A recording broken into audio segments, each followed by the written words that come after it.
자, 이 의원님, 그 오세훈 시장 공모에, 제재 공모에 응할까요? 지금 명분상으로는 네. 응할 수 없는 상황이라고 보여지거든요. 네. 그러니까 본인이 그 전륜 결의문에 뒤따를 수 있는 네. 그걸 행동을 해라. 하는 조치를 취해다. 네, 이렇게 네. 그 조치가 좀 취해진 게 아무것도 없지 않습니까? 그래서 명분은 없는 거죠. 다만 이제 오세훈 시장도 저는 조금 모호한 발언이 문제라고 봅니다. 예시당초에 의원총회에서 그 전륜 결의문이 나왔을 적에 네. 전륜은 말로 하는 것이 아니다. 구체적인 조치나 행동이 뒤따라야 된다. 그걸 보여달라고 이야기를 했으면 되는데 그때 처음에는 이제 선거를 치를 최소한의 발판이 마련됐다. 이렇게 해서 긍정적으로 평가했거든요. 그 얘기만 했죠. 예. 네. 그래서 이제 나중에 이제 조금 시차를 두고 이제 추가적인 조치가 필요하다. 이거를 이야기했고 또 그러면서 공천 신청은 안 하면서 선거는 참여한다. 이런 또 알 수 없는 이야기를 했거든요. 그러니까 이제 지지자들이나 대중들이 뭘 어떻게 하겠다는 것이 뭐 이런 부분에서 조금 모호하고 불확실한 입장을 보여줬는데 이건 저는 이제 오세훈 시장의 잘못이다 이렇게 생각이 듭니다. 네. 그럼에도 불구하고 지금 이제 본인이 선택할 수 있는 결정할 수 있는 시간이 이렇게 많지 않지 않습니까? 근데 이 부분에서 본인은 어쨌든 전륜의 구체적인 조치들을 요구했는데 그것이 실현이 안 된 상태에서 네네. 나는 어떻게 할 것인가. 이 부분에서의 저는 오세훈 시장의 어떤 의지나 결기, 또 이 대응 전략 이런 거를 보면서 오세훈 시장이 적어도 보수 진영의 리더로서의 어떤 자질이나 그릇의 크기를 이번에 한번 볼 수 있지 않겠는가 이렇게 생각이 들고요. 아마 지금 그쪽 진영도 나름대로 조금 여러 가지 고민을 하고 있지 않겠습니까? 네. 그건 알 수 없죠. 저기 그 공천 신청을 할지 안 할지는. 다만 이제 일반적으로 본다면 본인이 선거 이유를까지 염두에 둔다면 저는 공천 신청을 하는 게 맞다고 봅니다. 그래서 네. 실질적으로 오세훈 시장에 빠진 서울시장의 어떤 그 공천 경쟁이라는 것은 국민들이 서울 시민들이 볼 적에는 그러니까 오세훈 시장을 지지하고 안 떠나서 이건 정말 이제 우리가 시체 말로 안고 없는 찐빵이 되는 거죠. 네. 밍밍한 거죠. 그냥 네. 아무것도 없이 이런 이제 그 공천 결과가 된다면 그런 속에서 그 후보로 선정된 분이 얼마만큼 경쟁력을 가질 수 있겠는가. 네. 이런 부분이 있다고 보여지고요. 다만 이제 제가 말씀드리고 싶은 본인의 리더로서 이후에 서울시장에 도전하고 또 그 이후에 다른 것도 도전하고 보고 싶다면 당이 어려울 때 본인이 가서 버려야 됩니다. 헌신하고 공천 여부와 관계없이 그런 모습을 보여주는 것이 저는 맞지 않겠는가 이런 생각이 드는데 그럼에도 불구하고 지금 이제 당이 전체적으로 끌고 가는 전륜에 대한 어떤 조치도 없이 그냥 윤호 개인의 어떤 그 프레임을 뒤집어 쓴 채 선거에 나간다는 부분이 본인이 너무나 정말 이거를 가지고 견디기 어렵고 여기서 선거에서 도대체 어떤 기대치가 있을까? 뭐 이런 부분에 고민, 뭐 이런 것이 좀 복합적으로 조금 얽혀 있지 않는가? 그런 상태를 보여줘요. 자, 명분은 뭐 부족하지만 명분은 없지만 그래도 제재 공모에 응하지 않을까? 박 의원님은 어떻게 보십니까? 근데 그러려면 명분을 줘야죠. 당에서 대표가 어떤 최소한의 명분이라도 줘야 되는데 아직까지는 이제 그런 움직임이 없고 오히려 그런 명분에 역행하는 모습만 있는 것 같아요. 그게 이제 이정현 공관위원장이 지금 뭐 사표 던지고 이틀간 잠행하다가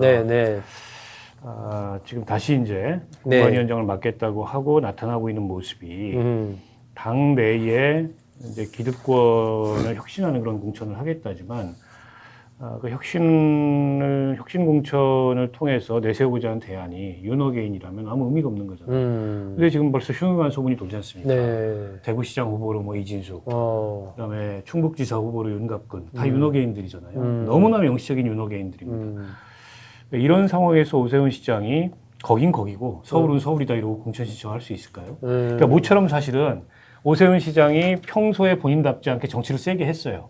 그렇지 않습니까? 2번이나 배수진을 치면서. 근데 달라진 거는 기한 연장된 것밖에 없는데 마지막까지 왔는데 뭐 안 변하니 어쩔 수 없다.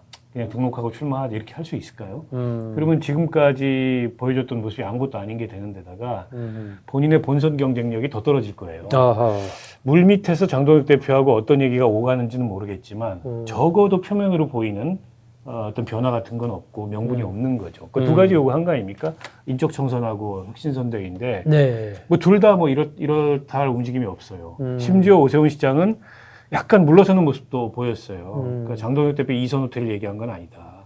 까지 했는데 그런데도 불구하고 장동혁 대표 쪽에서 명분을 안 준다면 일단 내일은 등록할 명분이 없지 않을까. 그러면 또 공을 넘길 가능성이 있는데 물론 피로도가 있어요. 계속 핑퐁을 치면 언제까지 본인한테 맞춰달라는 거냐. 오 시장을 향한 비판도 있을 수 있는데 그런데 상황이 아무것도 안 변했는데 여기서 그냥 뭐 둘러대고 이렇게 등록을 하면 사람이 굉장히 우스워져 보이는 거죠. 그래서 오늘 내일 사이가 굉장히 중요한 변곡점이 되지 않을까 싶고요.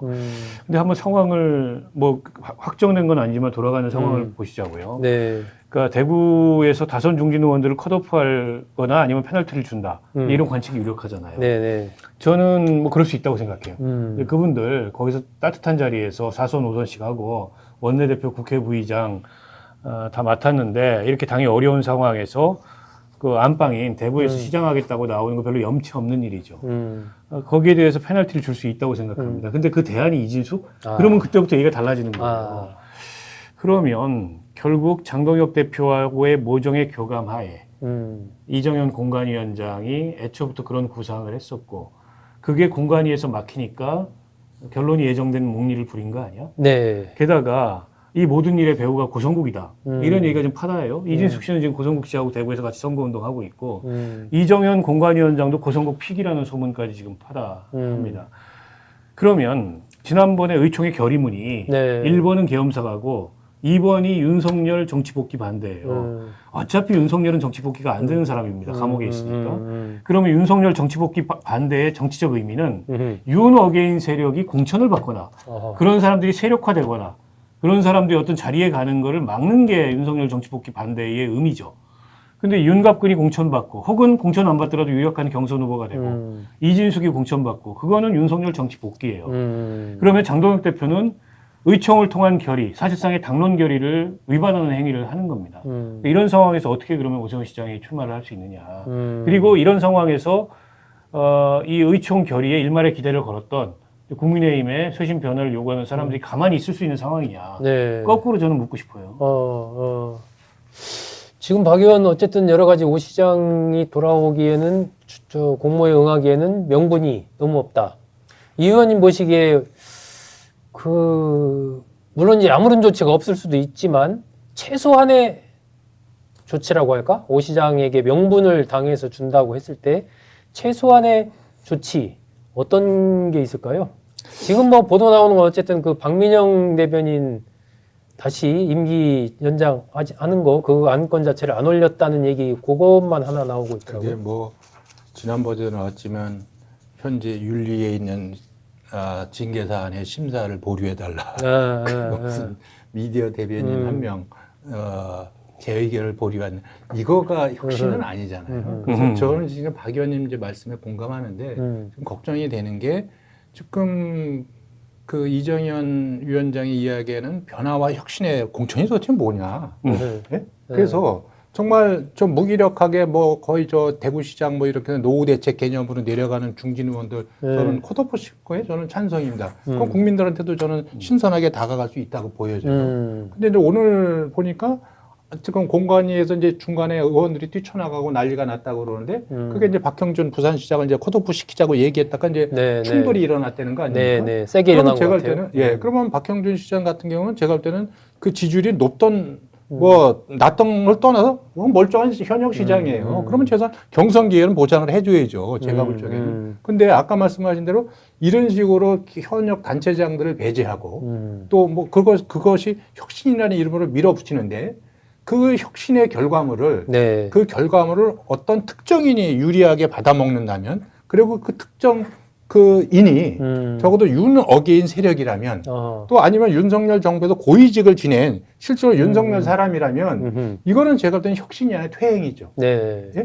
저는 반개혁적으로 이렇게 간다면 말은 혁신이지만 내용은 퇴행이다. 굉장히 좀 위험하다고 봅니다. 이러면 정말 선거는 치러보나 만하고 아까 박 의원님 말씀하셨는데 만약에 그런 일이 정말 벌어진다면 아마 오 시장도 자기 개인 문제를 떠나서 전체적인 또 고민을 안 해볼 수는 없지 않겠냐 이렇게 생각이 들고 지금이라도 그러면 저기 그 이정현 위원장이나 장동혁 대표는 혁신 공천의 그 컨셉이 뭐냐 분명히 얘기해 줘야 되는데 혁신공천은 아까 말씀하셨는데 저는 저번에 의총 결의문 있지 않습니까? 네, 전륜 네. 결의문. 네, 네. 전륜 결의문을 공천 과정에서 실천하면 되는 겁니다. 그러면 혁신공천의 개념은 전륜 공천이죠. 예. 그래서 윤어겐을 잘라내는 공천. 이 부분이 됐을 적에 그래서 요번에 우리가 중진들도 배제하지만 네. 과거 우리가 12.3 불법 개헌부터 탄핵에 이르기까지 과정에 있어서의 우리가 그 부분을 완전히 끊어내겠다. 그런 측면에서 윤어겐이나 이런 부분들 이번 공천에 다 배제한다. 이랬을 적에 저는 국민들이 국민의힘이 이제 과거 청산을 제대로 하고 새롭게 자기 길을 가겠구나. 뭐 이렇게 해서 관심을 갖는 거 아니겠습니까? 네. 근데 이제 그 부분이 아니고 오히려 우리 누가 봐도 윤석열 사람들 또 윤어게인의 어떤 이미지를 가진 사람들이 공천을 받고 멀쩡한 현역 단체장들은 떨어져 나간다면 그 공천을 누가 변화와 혁신이라고 이야기할 수 있겠습니까? 이건 명백하게 퇴행이죠. 예. 이런 부분이라면 정말 선거는 뭐 치러보나 마나라고 저는 생각이 들 거예요.